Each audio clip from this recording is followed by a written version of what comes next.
अगर हर बंदा हम में से ये सोच के बैठ जाएगा सिस्टम तो चेंज नहीं होना, नहीं जी करप्शन ही बढ़ी, क्या करें, हर जगह ऐसे ही है जी, तो कैसे चेंज आएगी। एक किताब है CSS की जो तैयारी करते हैं ना वो पढ़ते हैं, प्रोफेसर PK हिट्टी की किताब है हिस्ट्री ऑफ अरब्स।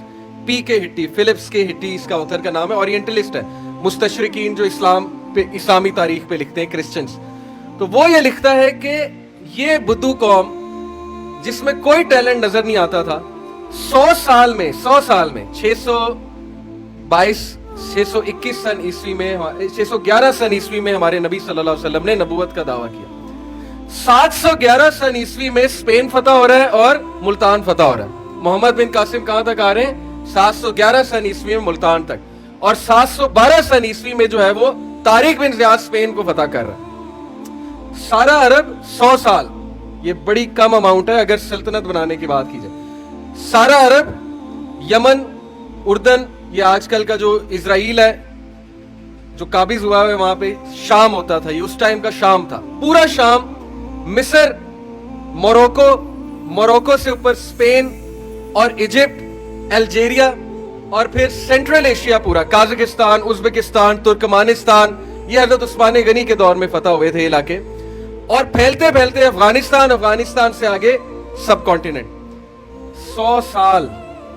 और मौरखीन कहते हैं ये हमें नहीं समझ आती ये कैसे हुआ कि वो लोग जिनको नबी अकरम सल्लल्लाहु अलैहि वसल्लम एक बार काबा पे खड़े हुए, काबा की सीढ़ियों पे आए और अपनी कौम से कहा कि क्या मैं तुम लोग को वो कलमा बताऊं जिससे तुम फारिस और शाम के बादशाह बन जाओगे। तो हंसने लग गए वो कहते हैं कि हम फारिस और शाम के बादशाह, ये बिल्कुल ऐसे है कि मैं आपको स्टेज पे खड़ा होकर कहूं कि महीने के अंदर अमेरिका और UK आप फतह कर लेंगे, तो आप में से बहुत से लोग कहेंगे कि या तो ये पागल हैं या ये पता नहीं अजीब बात कर रहे हैं। तो नबी सल्लल्लाहु अलैहि वसल्लम ने कहा क्या मैं तुम्हें कलमा बताऊं, तुम फारिस और शाम के बादशाह बनोगे। तो वो हंसे और हंस के कहा अच्छा बताओ। तो अल्लाह के नबी ने कहा सिर्फ कूलू ला इलाहा इल्लल्लाह, ये कह दो अल्लाह एक है, तो देखो तुम्हें अल्लाह कैसी तरक्की देता है। और खालिद बिन वलीद हंसने वालों में से थे, कहका लगाने वालों में से थे, खालिद बिन वलीद।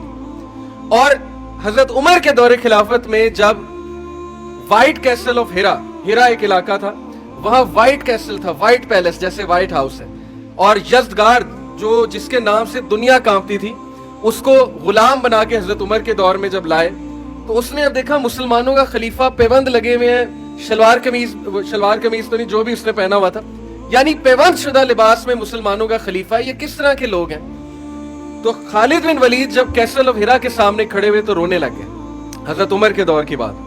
तो सहाबा ने कहा कि खालिद बिन वलीद आप सैफुल्लाह हैं, इतनी बड़ी फतह दी अल्लाह ने, हिरा फतह हो गया, आप रो क्यों रहे हैं, आप तो खुश होने चाहिए। तो उन्होंने कहा मुझे रसूलुल्लाह की वो बात याद आ गई जब कहा था कि तुम फारिस और शाम के बादशाह बनोगे, लेकिन मैं हंसने वालों में से था, मैं मजाक उड़ाने वालों में से था।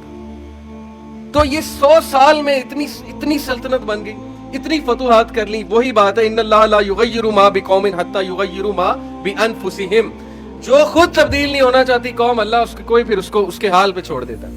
अगर हर बंदा हम में से ये सोच के बैठ जाएगा सिस्टम तो चेंज नहीं होना, नहीं जी करप्शन ही बढ़ी, क्या करें, हर जगह ऐसे ही है जी, तो कैसे चेंज आएगी।